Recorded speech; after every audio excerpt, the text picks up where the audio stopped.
أعوذ بالله من الشيطان الرجيم.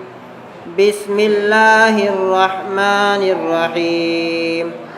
ألهاكم التكاثر حتى زرتم المقابر كلا سوف تعلمون ثم كلا سوف تعلمون كلا لو تعلمون علم اليقين لترون الجحيم ثم لترونها عين اليقين ثم لتسألن يومئذ عن النعيم.